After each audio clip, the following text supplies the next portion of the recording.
How's it going? JHaderade here. Really wanted to go through my plyo routine, show you what I do to get warmed up before I start throwing, how to get my muscles loose, and really what I look for in these plyo drills.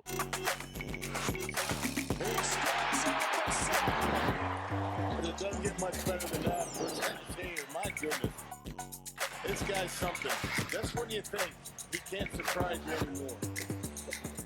What's up guys, JHaderade here. Okay, so my first drill is gonna be the reverse throws. I do this with a 2.2 pound weighted ball. And really what I'm focusing on is trying to make sure that my front knee is locked out. Not locked out as in extension wise, but locked out as in when I go back, I'm not caving in on this hip side. I'm trying to stay strong through that and really working my T-spine and trying to get that rotation back. And I like to bring my head with the ball just to kind of add that movement and get that T-spine nice and loose. This is what this drill is gonna look like. And I'm throwing about probably 60 to 70%. So it's not like anything crazy to where I'm just tiring myself out. My form is good, getting good rotation in the T-spine. That's gonna really loosen up and strengthen these, I call them the decel muscles. You know, really key muscle when you're pitching. If you're gonna think about gaining velocity, a lot of people think about acceleration for speed, when realistically it's the deceleration that's gonna help you gain more speed.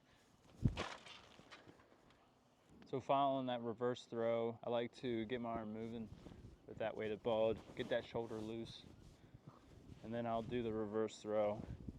I really like those. I do those more in my routine, but I like to add the weighted balls as well, just to really make sure my shoulder's nice and loose and warmed up, especially on those cold days early season where, you know, it might take you a little bit to get warm.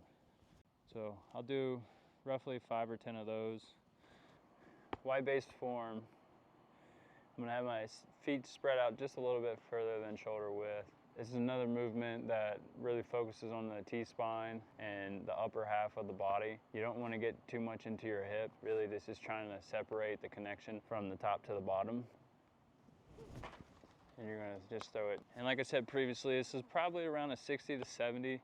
I don't like to go too hard, like 100% on these, just because it's more of a warm up for me. You know, I start to build into my throwing program, and that's when I'll get into that 100 when I start coming in, getting everything right to where when I touch the first baseball, I don't have to worry about warming up. I'm already ahead of the game and able to execute my throws and have intent. And I'll do anywhere between 6 and 10 of these.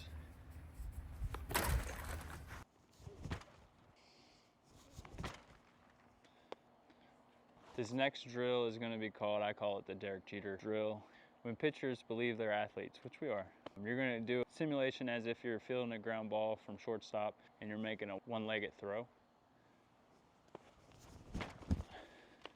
Another tip with this drill is I like to switch up my arm angle as well. You know, I really put your arm in different angles to build that muscle. You know, whether you're doing a PFP and you have to make an unorthodox throw, you're going to be used to it. When you come into these situations, it's nothing new to your body.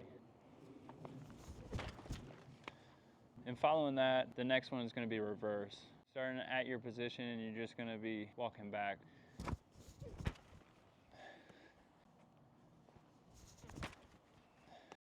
This next drill is going to be more a delivery. I like to get my feet moving. I have my momentum going forward. So this is what this drill is going to look like. And I kind of like to step into it. I don't like to do static on this. I just want to make sure my body's moving, my arm's moving. And by this time of the warm-up, you're going to be able to put a little bit more effort in. I'd say these are probably on the 90% scale of effort, really trying to get that final push. You're not trying to blow your arm out, but you're at least trying to get some effort to where you're using your legs, you're using all the things you warmed up previously before to put it all together into this one drill. And then that's going to lead you into your throwing program. These are my plyo drills, my plyo routine that I use before throwing program, in the bullpen before I go into the game, just to make sure that my arm, my body is capable of being the best it can be.